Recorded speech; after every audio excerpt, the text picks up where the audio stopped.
उदाहरण 16। तो उदाहरण 16 करने से पहले हम कुछ सूत्रों पर नजर डालते हैं। तो हम कुछ सूत्रों को देखते हैं कि मान लीजिए ए और बी, मान लीजिए ए और बी धनात्मक वास्तविक संख्याएं हैं। तो मान लीजिए ए और बी जो है वो धनात्मक वास्तविक संख्याएं हैं। तब जो पहला सूत्र है हम उसे देखते हैं कि कर्णी ए बी बराबर। तो कर्णी ए बी बराबर क्या हो जाएगा, कर्णी ए और कर्णी बी इस तरह से अलग अलग लिखा जाएंगे। तो इसको हम इस तरह से भी बोल सकते हैं कि कर्णी ए बी बराबर कर्णी ए गुणा कर्णी बी। जो सेकंड सूत्र है अब हम उसको देखते हैं, कर्णी ए बटे बी, कर्णी ए बटे बी। इसमें हम क्या करते हैं कि इनको अलग अलग कर देते हैं। तो ऊपर ये हो गया कर्णी ए और इसी तरीके से नीचे हो गया बटे में कर्णी बी। तो कर्णी ए बटे बी बराबर कर्णी ए बटे कर्णी बी। ये जो हो गया हमारा सेकंड सूत्र हो गया। इसी की जैसे अब हम तीसरे सूत्र को देखते हैं कि जो तीसरा सूत्र है हमारा, कोष्टक के अंदर कर्णी ए प्लस कर्णी बी कोष्टक बंद, फिर अगले कोष्टक के अंदर कर्णी ए माइनस कर्णी बी, कोष्टक के अंदर कर्णी ए प्लस कर्णी बी कोष्टक बंद, फिर अगले कोष्टक में कर्णी ए माइनस कर्णी बी बराबर इस सूत्र का जो हमारा मान आएगा वो आएगा ए माइनस बी। अब ये a माइनस बी आता कैसे है, अब हम उस पर थोड़ी नजर डालते हैं कि कर्णी ए और कर्णी ए का हम क्या करते हैं, इस तरह से गुणा करते हैं कि कर्णी ए गुणा कर्णी ए कोष्टक बंद, फिर प्लस का निशान। अगले कोष्टक में कर्णी ए और कर्णी बी का क्या करेंगे, हम गुणा करेंगे कि कर्णी बी गुणा कर्णी ए। हमने क्या करा कि इस कर्णी ए का गुणा सबसे पहले इस कर्णी ए में कर दिया, फिर कर्णी ए का गुणा कर्णी बी में कर दिया, फिर प्लस का निशान। अब माइनस कर्णी बी का गुणा सबसे पहले हम इस कर्णी ए में करेंगे, तो कर्णी ए गुणा माइनस कर्णी बी कोष्टक बंद, फिर माइनस कर्णी बी का गुणा हम कर्णी बी में करेंगे। तो सबसे पहले तो प्लस का निशान कोष्टक के अंदर कर्णी बी गुणा माइनस कर्णी बी। ध्यान रखना कि निशान जहां पर है हम उसी हिसाब से लेना है। ये माइनस का बी था तो हम माइनस के बी का ही गुणा हमने कर्णी ए में करा है और माइनस के कर्णी बी का गुणा हमने ये कर्णी बी में करा है। इसके बाद हम देखते हैं कि कर्णी ए और कर्णी ए कितना हो जाएगा, ए, ये प्लस का प्लस कर्णी ए और कर्णी बी का जब हम गुणा करेंगे तो ये हो जाएगा कर्णी ए बी, फिर प्लस माइनस माइनस कर्णी बी का गुणा जब कर्णी ए में करेंगे तो ये हो जाएगा कर्णी ए बी, ये प्लस माइनस माइनस कर्णी बी और कर्णी बी का गुणा करेंगे तो ये कितना हो जाएगा बी। ये प्लस माइनस आपस में इस तरह से कट जाएंगे और हमारे पास शेष कितना बचेगा, ए माइनस बी, और यही हमारे सूत्र का मान था। इसके बाद अब हम चौथा सूत्र देखते हैं। तो अब हम चौथे सूत्र को देखते हैं कि ए प्लस कर्णी बी कोष्टक के अंदर ए प्लस कर्णी बी, अगले कोष्टक में ए माइनस कर्णी बी बराबर ए की घात 2 माइनस बी। ये कैसे प्राप्त होता है, ठीक इसी प्रकार से हम गुणा करते हैं और गुणा करने के बाद जो हमें मान प्राप्त होगा वो क्या होगा, ए की घात 2 माइनस बी। तो हमारा जो चौथा सूत्र है वो है कोष्टक के अंदर ए प्लस कर्णी बी कोष्टक बंद, अगले कोष्टक में ए माइनस कर्णी बी कोष्टक बंद बराबर ए की घात 2 माइनस बी। अगला सूत्र पांचवा जो सूत्र है वो कहता है कि कोष्टक के अंदर कर्णी ए प्लस कर्णी बी कोष्टक बंद, अगले कोष्टक के अंदर कर्णी सी प्लस कर्णी डी बराबर। तो इसमें सारे के सारे निशान जो है वो प्लस के, तो जब हम इसका आंसर निकालेंगे तो वो आएगा कर्णी ए सी प्लस कर्णी ए डी प्लस कर्णी बी सी प्लस कर्णी बी डी। क्या करा हमने कि कर्णी ए का गुणा कर्णी सी से करा तो ये कर्णी ए सी, कर्णी ए का गुणा कर्णी डी से करा तो कर्णी ए डी, कर्णी बी का गुणा कर्णी सी से करा तो ये कर्णी बी सी, और कर्णी बी का गुणा जब कर्णी डी से करा तो ये कर्णी बी डी। इसके बाद आखिरी छठा इसी का सूत्र। तो इसका अब हम छठा सूत्र और आखिरी सूत्र देखते हैं।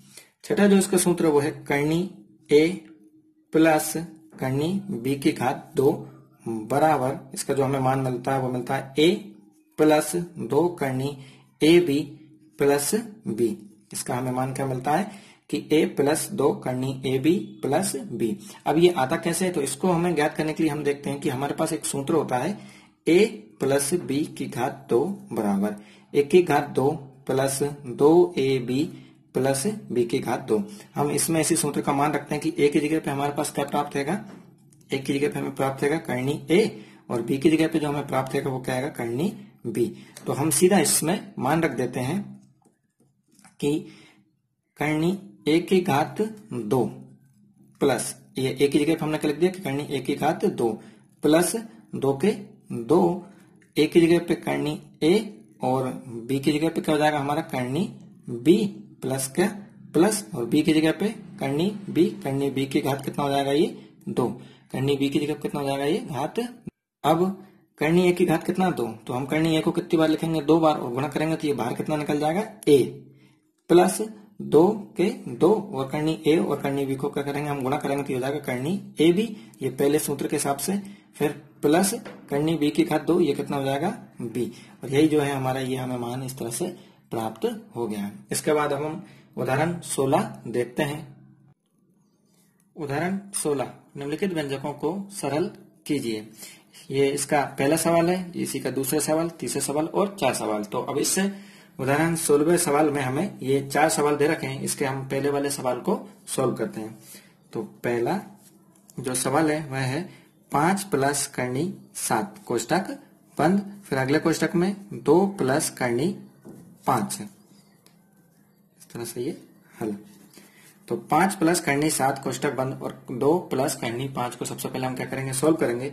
तो 5 का गुणा हम किस में करेंगे 2 में करेंगे, तो 5 गुणा 2 और कोष्टक को इस तरह से बंद कर देंगे, फिर प्लस का निशान। इसके बाद 5 ही का गुणा हम किस में करेंगे कर्णी 5 में, तो 5 गुणा कर्णी 5 कोष्टक बंद, फिर प्लस का निशान। कर्णी 7 का गुणा अब हम किस में करेंगे 2 में करेंगे, तो कर्णी 7 गुणा 2 कोष्टक बंद, फिर प्लस का निशान। अब कर्णी 7 का गुणा हम किस में करेंगे कर्णी 5 में, तो कर्णी 7 गुणा कर्णी 5 कोष्टक बंद। इसके बाद 5 दूनी 10 प्लस 5 का गुणा किस में करेंगे कर्णी 5 में, तो 5 कर्णी 5, फिर प्लस कर्णी 7 का गुणा किस में करेंगे 2 में, तो 2 कर्णी 7, फिर प्लस 7 पंजा 35, तो ये कर्णी 7 का गुणा जब हम कर्णी 5 में करेंगे तो 7 पंजा 35, तो ये हो गया कर्णी 35। अब हम यहाँ पर देखते हैं कि ये क्या है एक संख्या है और ये है 5 कर्णी 5, ये है 2 कर्णी 7 और प्लस ये कर्णी 35, तो ये कर्णी की तीनों संख्याएं जो है वो अलग अलग मिल रही हैं, इसलिए यही हमारा क्या हो जाएगा आंसर। तो इसका जो सेकंड क्वेश्चन है वह है 5 प्लस कर्णी 5 कोष्टक बंद, अगले कोष्टक में 5 माइनस कर्णी 5। अब हम इसी सवाल को सोल्व करते हैं। तो हम देखते हैं कि यह जो है एक सूत्र बन रहा है। सूत्र कौन सा बन रहा है कि चूंकि कोष्टक के अंदर a प्लस बी कोष्टक बंद, अगले कोष्टक में a माइनस बी बराबर क्या होता है a की घात 2 माइनस b की घात 2। यहाँ पर जो a है a का मान कितना है 5 है, तो यहाँ जो है a बराबर 5 कोमा b बराबर जो है ये कर्णी 5 हमें मिल रहा है। तो हमने यहाँ लिख दिया कि यहाँ a बराबर 5 है और b बराबर कितना है कर्णी 5 है। अब हम इसका मान रखकर इसको सॉल्व करते हैं। तो अब हम इसका मान रखते हैं कि 5 प्लस कर्णी 5 कोष्टक बंद और 5 माइनस ये कर्णी 5 बराबर a की घात 2, तो a का मान कितना है 5, तो ये 5 की घात कितना हो जाएगा 2, माइनस का माइनस b की घात 2, b का मान कितना है ये कर्णी 5, तो कर्णी 5 की घात कितना हो जाएगा ये 2, 5 की घात 2 कितना हो जाएगा ये 25, ये माइनस का माइनस, और कर्णी 5 की घात 2, तो कर्णी 5 की घात 2 कितना हो जाएगा ये 5 हो जाएगा। क्यों? क्योंकि चूंकि कर्णी 5 गुणा कर्णी 5 बराबर कितना हो जाएगा ये 5 हो जाएगा, तो कर्णी 5 की घात 2 कितना हो जाएगा 5। अब जब हम 25 में से 5 घटाएंगे तो कितना हो जाएगा ये 20, और यही 20 हमारा क्या कहलाएगा आंसर कहलाएगा। इसको हम लिख देंगे कि अतः 5 प्लस कर्णी 5 कोष्टक बंद और 5 माइनस कर्णी 5 बराबर 20, यही हमारा क्या कहलाएगा आंसर। इसके बाद इसी का तीसरा सवाल कि कर्णी 3 प्लस कर्णी 7 की घात 2, तो ये भी जो है एक सूत्र बन रहा है। तो यहाँ पर हम सबसे पहले सूत्र लिख देते हैं कि चूंकि a प्लस बी की घात 2 बराबर a की घात 2 प्लस 2ab प्लस b की घात 2, और जो यहाँ पर a का मान है वह बता देते हैं कि यहाँ a बराबर जो है वो कर्णी 3 है और b बराबर जो है वो कितना है कर्णी 7 है। तो यहाँ a बराबर कर्णी 3, b बराबर जो हो जाएगा वो कितना हो जाएगा कर्णी 7 है। अब इसका हम मान रख के इस सवाल को सोल्व करते हैं कि कर्णी 3 प्लस कर्णी 7 की घात 2 बराबर a की घात 2 यानी कि कर्णी 3 की घात 2 प्लस 2 a का मान ये कर्णी 3 और बी का मान ये कितना हो जाएगा करनी 7 फिर प्लस का प्लस ये बी की घात 2 यानी करनी 7 की घात कितना हो जाएगा ये 2। तो करनी 3 की घात 2 तो करनी 3 को कितनी बार लिख देंगे हम 2 बार। तो करनी 3 गुणा करनी 3 फिर प्लस 2 के 2 करनी 3 और करनी 7 का जब गुणा करेंगे तो 7 या 21 इसलिए करनी 21 प्लस करनी 7 की घात 2 है तो करनी 7 को हम कितनी बार लिख देंगे इस तरह से 2 बार। अब चूंकि करनी के अंदर यदि कोई संख्या होती है और दोनों संख्या एक जैसी होती हैं और हम उनका जब गुणा करते हैं तो वह संख्या निकल के बाहर आ जाती है। तो करनी 3 और करनी 3 का जब हम गुणा करेंगे तो वह कितना हो जाएगा 3 प्लस 2 करनी 21 प्लस इसी तरीके से यहाँ करनी 7 और करनी 7 का गुणा करेंगे तो कितना आ जाएगा ये 7 है। अब ये भी संख्या है और ये भी क्या है संख्या है तो 7 और 3 कितने हो जाएंगे 10 प्लस 2 करनी 21 और यही हमारा क्या कहलाएगा आंसर कहलाएगा। इसके बाद इसी का चौथा सवाल। अब इसके चौथे सवाल को हम देखते हैं कि कोष्टक के अंदर करनी 11 माइनस करनी 7 फिर अगले कोष्टक में करनी 11 प्लस करनी 7 है। तो ये भी जो है एक सूत्र बनता है। अब हम उस सूत्र को देखते हैं कि चूंकि कोष्टक के अंदर a माइनस बी कोष्टक बंद और ये a प्लस बी ये वही सूत्र है जिसका मान आएगा 1 की घात 2 माइनस बी की घात 2। इसमें एक बार माइनस का निशान आता है और एक बार प्लस का निशान आता है। भले ही चाहे वह आगे पीछे हो जाए उससे कोई फर्क नहीं पड़ता मगर उसका मान कितना होता है 1 की घात 2 माइनस बी की घात 2। तो यहाँ a बराबर कितना आएगा करनी 11 और b बराबर कितना आएगा करनी 7। तो अपन ने यहाँ पे बता दिया है कि यहाँ a बराबर करनी 11 और b बराबर करनी 7 है। अब हम इसका जो है मान रख देते हैं। तो कोष्टक के अंदर करनी 11 माइनस करनी 7 कोष्टक बंद अगले कोष्टक में करनी 11 प्लस करनी 7 बराबर 1 की घात 2 का मान कितना आएगा करनी 11 तो करनी 11 की घात कितना हो जाएगा 2 माइनस का माइनस b की घात 2 b का मान कितना आएगा करनी 7 तो ये हो जाएगा करनी 7 की घात 2 करनी 11 की घात 2 यानी करनी 11 को कितनी बार लिखेंगे हम 2 बार। तो ये हो जाएगा करनी 11 गुणा करनी 11 कोष्टक बंद माइनस का माइनस करनी 7 की घात 2 तो हम करनी 7 को कितनी बार लिख देंगे 2 बार। अब चूंकि ये दोनों संख्या करनी के अंदर है और एक जैसी संख्या है तो जब हम इनका गुणा करेंगे तो करनी 11 और करनी 11 कितना हो जाएगा ये 11 माइनस का माइनस और करनी 7 और करनी 7 का गुणा करेंगे तो ये कितना हो जाएगा 7। अब जब हम 11 में से 7 घटाएंगे तो कितना आएगा 4 आएगा और यही हमारा क्या कहलाएगा आंसर कहलाएगा।